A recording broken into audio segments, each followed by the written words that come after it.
بسم الله الرحمن الرحيم. الحمد لله حمدا كما يحب ويرضى، واشهد ان لا اله الا الله وحده لا شريك له،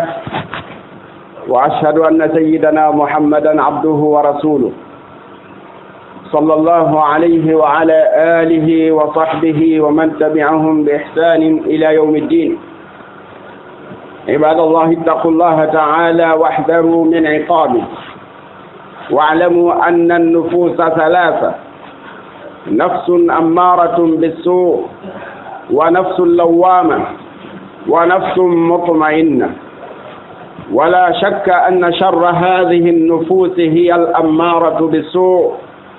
الداعية إلى الضلال والإضلال، التي تحرض صاحبها على الانحراف. والإنسان العاقل ينازع نفسه ويقاومها لينقلها من السوء إلى الخير، فتصبح نفسه النفس اللوامة تتفكر وتعتبر فتنزجر، ثم تبلغ قمة العلو فإذا هي نفس مطمئنة لا تزلزلها الأهواء ولا الشدائد الثقال. فليت كل واحد منا يسأل نفسه: أين نفسي بين تلك النفوس الثلاثة؟ وفي أي طريق تسير؟ أفي المقدم أم في المؤخر؟ أفي العلو أم في السفلى؟ fuɗɗori khutba meɗen inde allahu subhanahu wa ta'ala, barkinorgol inde makko nden e wallinorgol. Sabu kala ko wonde e inde Allah kon wonde e barke, kala ko inde Allah itta e mum haray nde huuɗe ɗon ko taƴude nde ala barke. Haray khutba meɗen ko yewta ko fii hasbugol wonki muɗum ki. Eɗen ɗaɓɓira ɗo yo Allah darnoyde en, o hasba en enen tigi en ndaran hoore men ka wurɗen ɗo. Si tawi a tawi hande hiɗa jeeya e waɗuɓe ko moƴƴiɓe ɓurta tawitude. So a tawi e nder ngal ñallal feƴƴungal ɗo hiɗa jeeya e raɓɓindiniɓe, andita hay fuy heƴƴitoytake lahira. Tuuba ruttoɗa ko Allah subhanahu wa ta'ala ɓeyda tinnare. Neɗɗo no ɗaɓɓira hasbugol wonki mum kin, sabu Allah subhanahu wa ta'ala noddi e ɗum. O wi: ya ayuha alladina amanu ittaqullah wal tanzur nafsum ma qaddamat li ghad. O wi hey ko non yo yimɓe gonɗimɓe hule Allah, goto ɓe yo ndaaru ko honɗum ardinani wonki mumkin fi janngo. Sa wiyeɗa ya ndaaruɗon ko ya hasbu wonki ma kin, ko honɗum ardinanɗaki e moƴƴere. Umar bin Khattab radiyallahu anhu: ma kunu hasibu anfusakum qabla an tuhasabu. Limane hoore mum ɗo e Allah limanoyde on. Ndarame hoore mum ɗo e Allah ndaranoyde on. Hara yettoje ɗen fof tawitani Allah. Yettore timmunde wano yiɗiri noon, wano yarlori noon. Nde seediti ala reweteɗo e gonga si wona kanko Allah. Kanko tun ala mo o kas e dewanga. Eɗen seediti Muhammad o ko hoje waɗe Muhammad ko jeyaɗo Allah, ko nelaɗo Allah, Allah juule makko, kanko e ɓeyguleje makko e sahabaɓe makko e kala jokkuɓe ɓe no moƴƴiri to kaaɗo dina ɓamtoro ha ñande tawga ngal dari. Jiyaɓe Allah tedduɓe ko adi kon fof koko wasondirta ñande woñande ko hulugol Allahu subhanahu wa ta'ala. Wannon ko ɗum ɗon woni hoore makite jumɗon. Kala ko kulol Allah woni e mum, nde hunde ɗon nde moƴƴayde laaɓe. Kala ko kulol Allah itta e hunde, nde hunde ɗon nde kanay nde moƴƴata. Ɗum noon ko adi kon fof hulen Allah subhanahu wa ta'ala. Ɗum ɗo ɓuri moƴƴude ko neɗɗo yoɓoto ndemo hootaka Allah. Reeno ɗen e lette makko ɗen, reerago e lette Allah ɗen ko accitugol fiiji ɗi o haɗi ɗi, jokka yamirooje makko ɗen. Ɗum holli haray a reenike wata Allahu lettire lette makko muusɗe ɗen.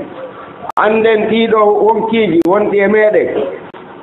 Fii wonkiiji wonɗi ka ɓallime hiɗi fecci nooneji tati. Ko nafs ammaratun bisu, ko imma jogi wonki e kiyamira tun ya wadu ka boni bimme kekede wa nafsu lawama mayda jogi wonki felito toki sa wadi bonnere ko kum fandi wo wonki ma kin felete ha kander bernde ma e nafsu mutmainna e wonki deñuki ki ala e yahude kam mettata Allah ki ala e lundade ko wela yani ko welata Allah kon ki ala e lundade ko yido façon wonki tati ko ni Allah subhanahu wa ta'ala fekkiri wonki din kamer alqur'ana dum do fo hino ari e tay ko wonki yamiro hin ko boni kon Allah tabaraka wa ta'ala dalika suratu yusuf inna an-nafsa la'amaratun bisu illa ma rahima rabbi wonki do ki muliranu no wa'i wa kumi jonjowi si ko welata ɗum kon koye hemno tun haysi maye nder ton wonki ko noon muulira ko an wi'ano yo jippire ki wonki ha haɗaki ɗen beleɗe ɗon sa wawi ɗum ɗon heɓoya aljanna on wamma man khafa maqama rabbihi wa naha nafsa anil hawa fa inna aljannata hiya almawa Allah subhanahu wa ta'ala wi si tawi ko neɗɗo hulɗo mangural Allah ngal o haɗi wonki makko ki beleɗe makki on haray on ɗon kaka aljanna o weroyde si tawi ko nafsu lawwama on Allah subhanahu wa ta'ala hima yewti ɗum kadi ka suratu qiyama o wi fala uqsimu la uqsimu bi yawmi alqiyama wala uqsimu bin nafsi lawwama ɗum ɗo aray kam koɓe fof no fotti ko wonki neɗɗo julɗo tun felitoto amma gueɗɗo kesero hay waɗi bone hara no faala wattude ɓuri on kadi nisata anata si tawi ko wonki deeƴu kiki ko fin ɗo woni wonti e ko welata Allah kon terti ko mettata Allah kon few o kiiɗo kadi Allah subhanahu wa ta'ala wi ko kiiɗo noddoyte tuma ɓadi ka mayata ki noddiroyte ko ɓuri welde e noddandu ya ayyatuha nafsul mutma'inna irji'i ila rabbiki radiyatan mardiya fadkhuli fi ibadi wadkhuli jannati ɗiɗo wonki tati ko ni Allah fecciri wonki ɓiɓɓe adama ɓe ko si tawi a moƴƴa few ton ɗon ko wonki ki jogiɗaki ko ammara tumde suu ko yaɗirayki ko bonni si tawi hiɗa faggitaɗo yoga e bakkatuji kono no mette hiɗa nisude haray ko lawwama jogiɗa si tawi neɗɗo yeehi ha joni sertike ko metta Allah kon few o woni e ko welata Allah ko hara heeɓi an nafsul mutmainna yo Allah waɗen nde ɗen ƴettide hara ko ɗo won hara koye kiiɗo wonkiji men ɗi woni o wino wala shakka sikka la anna hadihi nufusa hiya al amaratu la wala shakka anna sharra hadihi nufusi hiya al amaratu bisu wo sikke wo ala ko ɓuri bonde noon ɗiɗo façon ji tati ko wonki yamirayki ko boni kon ko kiiɗo ɓuri bonde ɗiɗo tati no adda'iyatu ila dalali wal idlal ki wonki noddayki e majjere nodda kadi majjigo on tigi noddamo e majjere ha gasi o ɗaɓɓa kadi fedde ɓe o naɓora kadi o majjina ko kiiɗo wonki ɓuri bonde allati tuharribu sahibaha ala al-inhiraf wonki yamirayki rerɗina jommum ka oñagol tum waɗugol tum bakkatuji noddatama yahugol ka moƴƴi toon wal insanu al-aqilu yunazi'u nafsa woni neɗɗo joom haqqil ko poɗodiray ɗo wonki mum kin harana ko wonki ma kin faala wo wi'ata a jonnayki wonde ko ya ɗaluki ko welataki kono ɓayno metta Allah ɗalaki few fortaki ka welata Allah ton haray no metta wonkiki kala ko welata Allah kon haray no metta wonkiki fortaki haaki wonta ɗum ɗon jippira e makki ɗum e dal muhasabatu bi nafs asbugol wonki mum wa yuqawimuha o darto wonkiki liyanqulaha min asu ha o eggaki ka boni ton ila alkhayr o addaki e moƴƴere wa tusbihu nafsuhu an nafsa allawama on saati haray wonki makko kin waawi wonde wonki felitotoɗo haray joni sa geri ha a fortiki ki wi ka mettata Allah ton ki woni e argol ka moƴƴereji haray joni a heɓi wonki felitotoki kin si bonni tatafakkar haray on sa o heɓi wonki mijitotoki wa ta'tabir wonki taskotoki watan zajiraki haɗito e ko mettata Allah subhanahu wa ta'ala ثم تبلغ قمة العلوم شونتي وكيك تبتني وونكي ممكن دون نيبتا هرايكي هوتو يغا بوري تووده تون ادي دو وونكي جيتات فاذا هي نفس مطمئنه ياو يا هاتا وجوني wonki ki yawe ha taw ko joni ko boni ko no mettaki few joni waɗo moƴƴere nde mettiraynoki ara nun noon hara joni ko noon ko boni ko mettirtaki hara joni ki moni ke wosayki ko bakkatuji no faggitte hara joni ki welti ke wosayki waɗi moƴƴereji Allah subhanahu wa ta'ala yamiri ɗi hara on sati on ki woni nafsul mutmain la tuzalziluha al ahwa on tawi haray beleɗe yimɓe yerjintaki haray ke heeɓi kaki feŋi beleɗe wawataki ittude ɗon wala shada'idu istiqal wona sattendeji kadi tedduɗe ittataki ɗon walayta kulla wahidin minna yasalu nafsa o wi hanino ka goto men be weddoda e wonki mumkin o landoki ayna nafsi bayna tilka nufusi salata otti peesa hoore mum ene façon ɗi wonkiji tati ɗi Allah sifi ɗo ko honto wonki anki woni toon ɗo an tu weddoda e hoore ma fewno ɗo ko wonki yamiray ko boni mi jokkaki ko kimmi wondi sa tabintini ɗum gila ndeññande tuubaru furoka Allah inna a forsay wonki maki e waɗingolki moƴƴere a forsay wonki maki e pottintingolki ka boneji kako e wonki felitotoki ki wonɗa sa waɗi bone harayno mette sa wopi waɗugol moƴƴere harayno mette ɗa felay wonki maki haray wakkilo ɓeyda ɗon ha wonoya ka nafsul mutmainna si tawi ko ka nafsul mutmainna wonɗa a peesi warama a tawi a ɓadi ɗon mayɗa hewti ɗon yetta Allah moƴƴi ɓurta ɓeyde moƴƴere nde si a tabiti waɗi noon moƴƴere sa faalere nde ɓeydo ko moƴƴere kadi ɓeydata a fil muqaddami am fil muakhar goto be hani no lando hoore mum ene ko ka wonkiji wonɗi yeeso teri mi jeeya ka ko wontirɗi ɓaawo ɗi a fil uluwi am fil sufla wonki anki ko ka wonkiji towuɗi ko tonki jeeya ka ko ka joltuɗi ibadallah hal sa'altum anfusakum wa hal nadartum ila khatayakum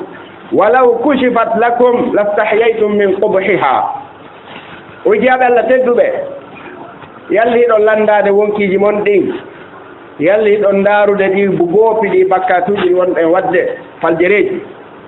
si tawi ɗum ñortanoma feññinanama en koko wonɗen wadde en hersayno ko ɗi boneji kanuɗi ɗi wonɗen wadde kono ko ɓuri kande kon iblisa jiñinay wonkima kin waɗa bone ha gasi yejjintina wonki kin kadi bone on wawa si hande a waɗal bone an koye moƴƴi ɓer tuje yala yejjintina few hal hasabtum anfusakum qabla an tuhasabu e ƴeyɗon hasbude wonkiji mon ɗin atto Allah hasboyde o أين أنتم من أبي الدرداء رضي الله عنه في محاسبة النفس حيث جلس يوما يبكي وقد رأى دولة قياصرة الروم تهوي على أقدام المسلمين وأجاب من قال له يا أبا الدرداء تبكي في يوم أعز الله فيه الإسلام وأهله فقال له أبو الدرداء ويحك يا هذا ما أهون الخلق على الله إذا أضاعوا أمره بينما هي أمة قاهرة ظاهرة تركوا أمر الله فصاروا إلى ما ترى o wi ko honto enen hande nanduɗen e o sabajo nayi tedduɗo makete noon Abou Darda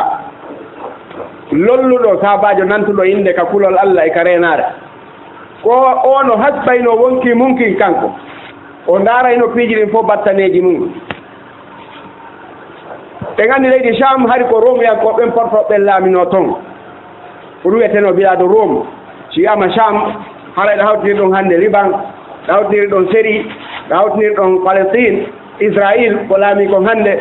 ha Jordanie ɗum ɗon fof wiyeteno bilade Cham ko romiyankoɓen wonno jogino royaume e muɗum ɓay l'islamu ari nelaɗo windanno hoorejo maɓɓe on Saïdi noddimo kal islam o tewti laamu ngon o salinotade Allah okki julɓe ɓen doole e zaman Sayna Oumar ɓe ɓe ɗuggiti laamu maɓɓe ngun few ɓe pii heferaɓe ɓen ha ɓe fooli ɓe tawi joni ɓe wonti majjiɓe maɓɓe no ruuga ka ley koyɗe maɓɓe kamɓe julɓe ɓen fof no welti no wewli Abou Darda jooɗi to kanko himo fesa goɗɗo ari wiimo ko honɗum an wonɗa wullude e ngal ñallal welowel yimɓe ɓen fof no welti Allah no walli julɓe ɓen e hoore heferaɓe ɓen an hiɗa fesude Abou Darda wi bone wodanima no wodi ko taskoɗen ɗo enen ɓe julɓe jaka nde tagore ala ko ɓuri hoyde nde ka Allah si tawi ɓe yawi ke yamiroje makko ɗe nde tagore hiɓe jaasi ka Allah ha jaka si ɓe yawi ke yamiroje Allah ɗen ma ɓe keeɗike ko Allah subhanahu wa taala haɗiɓe ko o wi ndaari ɓe wonɓe ruugude e koyɗe men ɗo hannde no na yaafe men accanemen ɓe wonti maccuɓe men ɓe hari ko jama ɓurɓe foorude e doole ɓurnoɓe lollude e leydi ndi wiyanoman say Rome Faris ko ɓeeɗo wonno lamɓe adna on annda ɓen few ɗon sayi o wi ɓe hari ko lamɓe ko dawla ko laamateeri dolnundi lollunondi anndanodi ndi ɓuri mum alaa e jogagol doole jogol dawle e joggal jawle o wi kono ɓeeɗo nde ɓe acciti yamiroje Allah ɗen ko ɗum wattini ɓe ka reenuɗaa ɗo ko ɗum waɗi hannde ɓe fofaade ley koyɗe men ko ɓay enen ko eɗen jogii hannde yamiroje Allah ɗen ko enen acciti haɗoje makko ɗen ko ɗum si Allah foolini e ɓen na doole men ɗen kamɓe hiɓe ka bakkatuuji o wi haani ka taskoɗen ɗo annden enen kadi ñannde accuɗen diina men kan accuɗen yamiroje Allah ɗen accuɗen yani allundagol yamiroje Allah ɗen yawɗen e ko mettata Allah ko no gasaynen kadi ñannde go Allah wurta e ayɓe men ɓe tampinira en ni kanko ɗum wonno misal miijaade ko ɗum waɗi nde Allah subhanahu wa taala foolini julɓe ɓe Madina e hoore alyahuduɓe wonnoɓe ɗo e banu Nadir Allah subhanahu wa taala ari no yewta ɗum ka suratu Hashr o wino walawla an kataba Allahu alayhim al-jala la adabahum fi dunya walaw fil akhirati adabun nar ha o wi fa'tabiru ya ulil absar wattane ila dey ono jomiraɓe haqqillaji ko ɓeeɗo ko lundiɓe yamirore Allah ko ɗum si Allah wurti on hoore maɓɓe foolɗomɓe si ɓe darino yamiroje Allah ɗe goɗɗo foolatano haray ɗum tasa kuye hino nder toon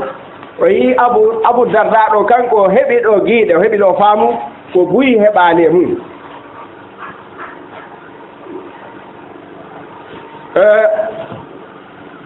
وقد حمل ابن سيرين رحمه الله تعالى دينا فسئل فقال إني لأعرف الذنب الذي به علي الدين قيل له ما هو قال قلت لرجل منذ 40 سنة يا مفلس الله أكبر قلت ذنوبهم فعرفوا من أين يؤتون وكثرت ذنوبنا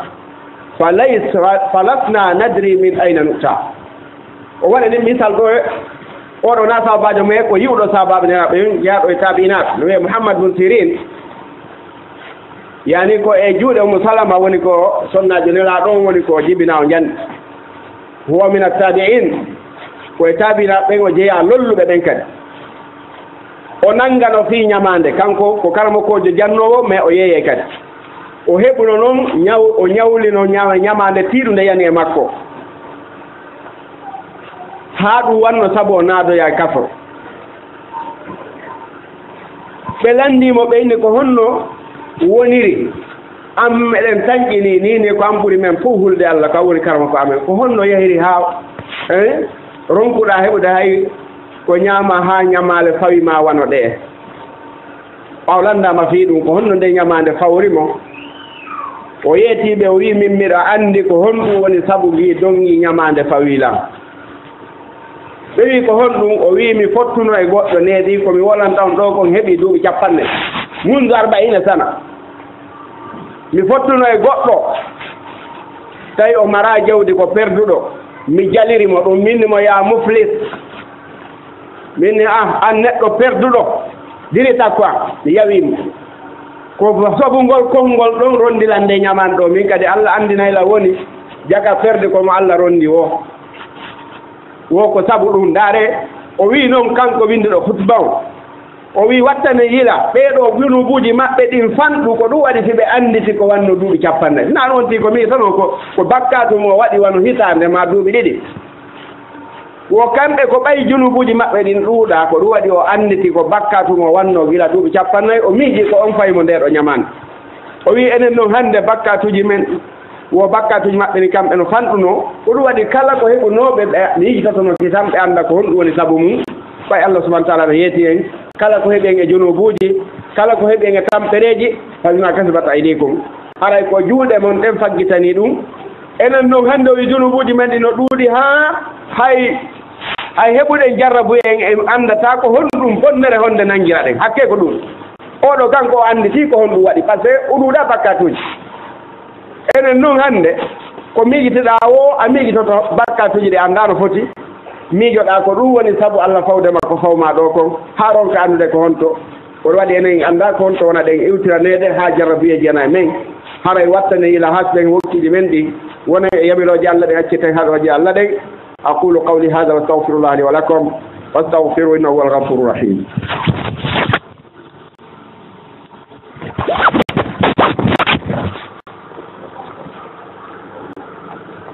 الحمد لله رب العالمين الحمد لله الذي يقبل التوبة عن عباده وأشهد أن لا إله إلا الله وحده لا شريك له وأشهد أن محمدا عبده ورسوله. عباد الله، يحيط بابن آدم أعداء من شياطين الإنس والجن وتنضم إليهم النفس الأمارة بالسوء والشيطان والهوى يدعوانه إلى الشهوات لينحدر في موبقات الذنوب صغائرها وكبائرها، ولكن الله الرؤوف الرحيم فتح لعباده أبواب التوبة ودلهم على الاستغفار وجعل لهم من الأعمال من أعمالهم الصالحة كفارات وفي ابتلاءاتهم مكفرات، بل إن الله سبحانه وتعالى يبدل سيئاتهم حسنات ويخفف عنهم. قال تعالى: إلا من تاب وآمن وعمل صالحا فأولئك يبدل الله سيئاتهم حسنات وكان الله غفورا رحيما. ومن تاب وعمل صالحا فإنه يتوب إلى الله متابا. وجاب ألا تدب يتي الله سبحانه وتعالى وجابير توب بيه جاب مكو توب بيه den seedi si ala reweteɗo sona kanko tun ala mo kafete e dewal ngal. iɗen seediti Muhammad ko kohojo Allah, yani ko o kohojo meɗen Muhammad ko jiyaɗo Allah ko nelaɗo makko. Ibadallah, jiyaɓe Allah tedduɓe wino huuɓiti en ka wonɗen ɗo seytaneji yimɓe seytaneji jinna. Kala majjinayɗo ko seytan, kala gerowo no yimɓe ɓe majjira ko seytane, siko ka yimɓe o jeeya, siko ka jinna o jeeya. seytaneji ɗin no ka yimɓe no ka jinnaji. Ɗum nde Allah subhanahu wa ta'ala wino ye molo e seytan o wino minal jinnati wan nas. seytaneji ɗi morde ka yimɓe ɓen, ka jinnaji ɗin e ka yimɓe ɓen fof ko ye molo e makko kanko Allah subhanahu wa ta'ala. wattodi noon e maɓɓe kadi ki wonki ka nder becce men ɗo wonki yamirayki ko boni. seytan e mbeleɗe ɗi ɗiɗi ko nodday ɗum neɗɗo e tuuyoji aduna. seytan e o tuuyo ɗi belanduruji jokkugol mbeleɗeji ɗum ko ɗum noddata goɗɗo yo jokku tuuyoji aduna. seytan noon ko noddata goɗɗo ko ha o jippo o yana e ɗi bakkatuji halkayɗi, tawa so faggitike ɗin ɗon ɗum no wona sabu ha o heɓoya lette Allah, ko ɗum seytan noddata e makko. to sooki muɗum e jani muɗum fof nawi e dema ko bakkatuji jani ɗin tuy o neɗɗo reeno. ɓe wi ya reeno e ɗi bakkatuji cewɗi, ka wi kunɗo ko toso kun, kunɗo ko toso kun, sabu toso kun buy sewtirama janɗa e joni. la tahqiranna min adh-dhunubi saghiratan fa inna al-jibala min al-hasa. neɗɗo goto wi wata yeytoɗi jurubuji tosoki wiya ko toso koy sabu ɗe pelle ko kocci hoy ñoƴƴodiri ha pelle ɗen fotini. an kadi sa ñoƴƴodiranama toso koy no gasa ñande goo ɗum taw e janɗino. walakin Allah ar-rauf ar-rahim ko woni tun Allahu hinnotoɗo yurmeteɗo fataha li ibadi abwaba tawba. Allah udditani jiyaɓe makko ɓen ɗambugal tububuye, o tindini ɓe yoɓe ɗaɓɓu ka makko yaafuye wa dallahum ala al-istighfar. o waɗani ɓe e ɗi golleji maɓɓe moƴƴuɗi ko montana ɓe junubuji maɓɓe cewɗi ɗi. nelaɗo no maaki juulugol ɗeɗo julɗe joyi. sa juuli subaka hakkude ɗon e fana bakkatuji cewɗi ɗo waɗɗa ɗon fof baraji subaka o sunnayi ɗum ɗon. sa wo juuli fana hakkude ɗon e alansara bakkatuji cewɗi ɗi faggita ɗon fof yani julde fana nden sinde jaɓɓama ka Allah nde sunnayi ɗin ɗon fof kadi. ko noon ɓe makiri as-salawatul khams. neɗɗo sino julde julɗel ɗen joyi wal juma'atu ila jumaa ta tottude jumaare haa e nde jumaare arore wa ramadan ila ramadan ta horde suuma e hakkude ɗo e ndiya suuma e rewe mo kaffiratu lima baynahun haray ɗum ɗon montanay neɗɗo junubuuji ɗo woni faggitaade hakkunde toon bakkatuuji cewɗi ɗin si tawi neɗɗo reenike e junubuuji njani ɗin bal inna allaha subhanahu wa taala yubaddilu sayyi'atihim hasanat warenna allahu subhanahu wa taala o holli en si tawi neɗɗon o tuubi tuubuye laaɓuɗo no ɗaɓɓira noon mana o ɓorike e bakkatuuji ɗi wonno wadde ɗi o niisi ko waɗannooɗi kon o annike o ruttata koye majji few so tawi ko haqqe goɗɗo jogino o natti haqqe makko o jonnitiimo o miijike o wattata ɗum ko ɗuyete tuubuye laaɓuɗo ko ɗum ɗo woni sartiji tuubuye ɗin allahu subhanahu wa taala o wi warenna montangol mo tum boni ɗin boneji ɗin warenna ɗin boneji ɗi o wanno o wattitanaymo ɗon moƴƴi fa ulaika yubaddilu llahu sayyi'atihim hasanat ndaare allahu subhanahu wa taala moƴƴere makko ne o wi si am ɗi tuubi laɓɓini boneji ɗi waɗaynoɗa ɗin fof allah subahana taala wattitante ɗon moƴƴi wa kana allahu gafuran rahima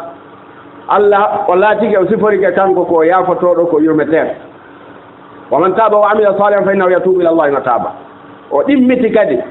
wonnema kala tuubuɗo rutti ka allah o jokki gollugol golleji moƴƴi on ɗon jaɓante tuubuye ka allah hattirde e jaɓanede tuubuye makko joni ko enen andi e tuuba e ruttoɗen ka allah eten jotto wettitoɗen waɗen taswif wiyen ndeng ko haɗa ɗen ko wa qad ja'ala allahu fi tawbati malja'an hasina yalijuhu lmudnibu mu'tarifan bi dhanbihi nadiman ala fi'lihi ghayra musirrin ala khati'ati allah subhanahu wa ta'ala o waɗi tuubuye on ko ɗon woni hoggo ngo yaheten yani hiwitoɗen e mum o waɗani en tuubuye ko tata mo yaheten hiwitoɗen e mum fi en datti bakkatuji men mino naata e on tata ɗon kala neɗɗo irritiiɗo junubuuji mum ɗi o niisi ko waɗannooɗi kon o niisi golleji bonɗi ɗi o waɗaynooɗi hara o jaɓaali duumaade e bakkatuuji ɗi o wonnooɗi naya wiya tuubi hannde janngo kadi yiyeɗaa e ko winoɗaa tuubi hanki kon on tigi reenora hewi yana o hiwitora ko istigfar ɗaɓɓugol yaafuye ka allah subahanahu wa taala tawaɗa ɗuɗɗina wiigol astahfirullaha wa atubu ilay ma allahumma agfir li allahumma tub alay yutbi'u sayyi'ata alhasana so tawi ari faljere faljinimo ha o waɗi bone o jokkintina moƴƴere ndewaɗo makuno haray si a waɗi bone andi ɗum ɗo ko bone ni waɗu moƴƴere jokkintina ɗon haray ɗum ɗon montante bone on wa atbi'i sayyi'ata alhasana tamhuha jokkintin bonnereji ɗi bonnataɗi moƴƴere on sati moƴƴere nden montante on ɗon bone fa yukaffiru llahu anhu sayyi'ati allah subahana wa taala montana on tigi boneji ɗi o wonno wadde ɗi waɗi noon bone montata bone kono sa waɗi moƴƴere montay bone wa yarfa'u min darajatihi allah ɓanta darja makko wa tawbatu sadiqatu tamhul khati'at mahma azumat tuubuye so laaɓino allah ɗaɓɓiri noon o montay junubuji ɗin no ɗi mawniri wonno ɗi mawniri hatta al kufra wa shirk hay si tawi on ti ko keefeero laaɓuɗo num ma ko shirkowo laaɓuɗo num ko ɗin ɗon ɓuri mawnude junubuji ɗin kono si on tigi accidi ko onno kon o tuubi o naati ka islam allahu subahana wa taala yafantomo bonnereji ɗo bonnunoɗi fof ɗum si allah subahana wa taala o noddi o wiya qul ya ibadiya alladina asrafu ala anfusihim la taqnatu min rahmatillah inna allaha yaghfiru dhunuba jami'a innahu huwal ghafurur rahim wa anibu ila rabbikum waslimu lahu min qabli an ya'tiyakum al'adabu thumma la tunsarun wi'uɓe ya muhammad hey kono yo jiyaɓe an fantimɓe boneji hoore mum ndaare ko golluɓe boneji ha feƴƴiti ha ɓurti kono allah noddiri ɓe ibadi wi ha ɓiɓe a joni jiyaɓe am ɗum no fof ko ndaarugol jeeci allah no jeeja ɓe yoɓe tuuɓe rutto sina ɗum allah subahana taala bonnuɓe ha feƴƴiti weyte fantimɓe ɓen o noddirtama ɓe ya ibadi kono ndemo fannomo ha faalana fof moƴƴere o wi ya ibadi alladina asrafu ala anfusihim la taqnatu min rahmatillah wata on taƴo yurmede allah nden fiiɗa golli bakkatuji ha wata ndaaru ɗin ɗon wi'a an allah yurmintama yurmede allah nden no yaaji inna allaha yahfiru dhunuba jamia allahu no yaafo bakkatu fof ala mo yafata innahu huwal ghafurur rahim wono watti ɗon noon holli ko enen watta sababu on na wiyedema o bagorteni to yaafoma watti ɗon hon ɗum wanibu ila rabbikum so falama noyo allah yaafa noon tuuɓe rutto ɗon ka jooma mum waslimu lahu jebbilano ɗon mo waɗugol ko yamini ko acca ko waɗi ko min qable yatiyakumul adabu summa la tunsarun waɗon ɗum atto on mayde lette ɗen nanga on tawa on wallatake ko woni wo ko adon ti mayde heɓɓitoyta ko e fu yeeso toon ɓay noon nde ɗo mayde nde allah yetta koyen ko ñalande honde ko tuma nde aɗa wonde juhuma haray watta yiɗa ka wurɗa selluɗa ɗo ibadallah fata allahu abwabahu li kulli taibin yabsutu yadahu billayli yatuba musii'u nnahar wa yabsutu yadahu binnahari liyatuba musii'u llayl wa khatabakum fi lhadithi alqudsi ya ibadi innakum tukhti'una billayli wannahar wa ana aghfiru dhunuba jami'a fastaghfiruni aghfir lakum o wi allah subhanahu wa ta'ala no udditi dammuɗe makko ɗen kala faalaɓe tuubude allahu no fonta junngo makko ngon jemma wonande tuubo fiyo tuubu bonnuɓe ñalorma ɓen allah no fonti junngo makko ngon ñalorma fi bonnuɓe jemma ɓen yoɓe ñallu tuubude kamɓe kadi ɓe rutto allahu subhanahu wa ta'ala yewti e nder hadithul qudsi mana ko yewtere makko laaɓunde nde o wi yo nelaaɗo on yottin e meɗen kono ɗum ɗo na qur'an ko sendiri ƴeey ko sendidiri alqur'an hadithul qudsi alqur'an kañum mana on firo mana on e konguɗɗi fof ko allah immori amma hadithul qudsi allah subhanahu wa ta'ala wiye tun nelaaɗo yeeto jeyaɓe am ɓen ɗum ɗo ɗum ko nelaaɗo darta e makuji maɓɓe yeeto en fiino faamire ɗum sendiri hadithul qudsi alqur'an no jeeya e mum o wiya ibadi kono jeyaɓen inna kono tohti'una billayli wannahar hiɗo yedda allah jemma e ñalorma hiɗo yeddude jemma e ñalorma wa ana o wi kanko allah noon aghfiru dunuba o wi kanko emo yaafo bakkatuji fastaghfiruni aghfir lakum o wi torela yaafuye mi yaafo on wa man ya'mal su'an aw yadlim nafsahu thumma yastaghfirillaha yajidillaha ghafuran rahima e oɗo aya allah subhanahu wa ta'ala yiyete suratu nisa wondema kala golluɗo bone ma o tooñi wonki makko kin e faggitagol ko mettata allah hooti o hilti ka allah o tori yo allah yaafomo o tawa allah kanko ko yaafotoɗo ko yummeteɗo ma takarrar no woniri wo no woniri faɗayɗa tuubude rutto e allah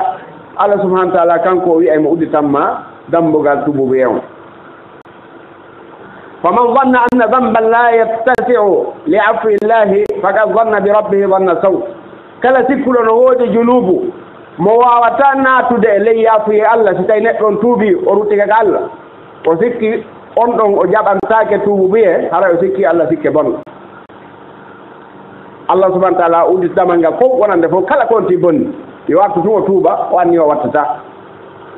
kam min abdin kana min ihwani shayatin famanna allahu alayhi bitawbatin mahat anhu ma salafa fasara sawaman qawaman qanitan lillahi sajidan wa qa'ima yahdaru al-akhirata wa yarju rahmata rabbi o wi heewi e jiyaɓe hari hanki koɓe siɓɓe seytaneji koka seytane noddunowo ko toon ɓe yahayno allahu subhanahu wa ta'ala yiltoyo moƴƴo e makko allah okkamo tuubu buye o niisa o yalta e mum few allahu montanamo ko feƴƴuno kon yiyamo joni o wonta ɗuuɗuɗo horugol heewuɗo daragol jemma juula o wona yankinantoɗo allah wona heewɗo sujjugol o heewa kadi daragol rewa allah subhanahu wa ta'ala haray mo huli fi lahira mo tañƴini moƴƴere allah nde si neɗɗo woni ɗo haray woni ka welata allah ɗon ila tañƴini moƴƴere allah nden lahira kono noon ɗa huli kadi lette makko ɗen ko ɗo neɗɗo julɗo wonata bayna alkhawfi wa raja wani noon sa huli lette ɗen tun ha a wi anga taƴike moƴƴere allah nde ɗum ɗon moƴƴana on tigi an ibrahima innahu la ya'isu min rawhillah ila alqawmul kafirun taƴata ko moƴƴere allah nde yumen allah nde sina kefeer